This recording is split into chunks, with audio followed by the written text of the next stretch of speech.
Ibn Battuta and Petrarch from the 16th of the 7th month of 1446. In the ruins of conquering, Ibn Battuta finds the continuing of civilization. A scholar is to be living a real world life of which it is worth others retelling. Duties of religion shouldn't stifle our investigating. It is not always for us to go along with the plans of those who take charge of guiding. Repetitions are all well and good, but there are other places of our journeying.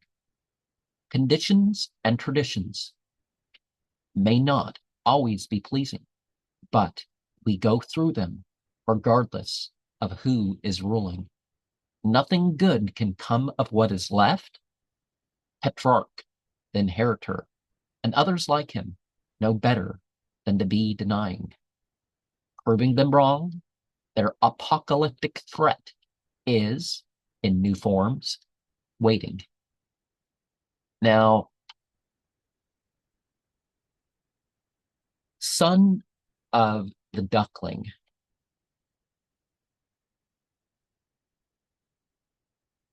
was his patronymic name.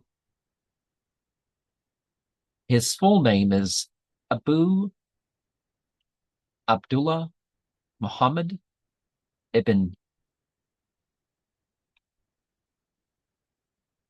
Battuta.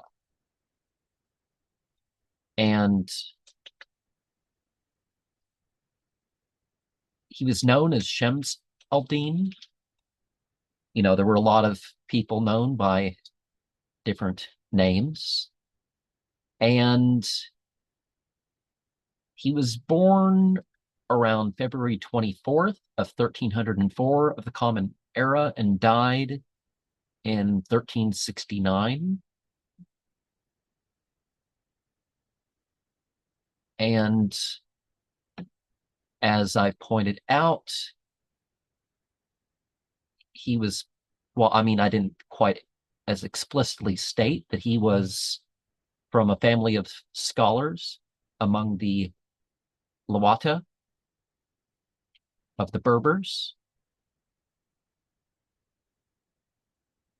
And they were known as Qadis. Oh, I don't remember what the plural is. You know, the S isn't at the age. He made repeated pilgrimages, but he made a bunch of journeys along the way. And his cultural accounts of geography have left a continuing impact for us today.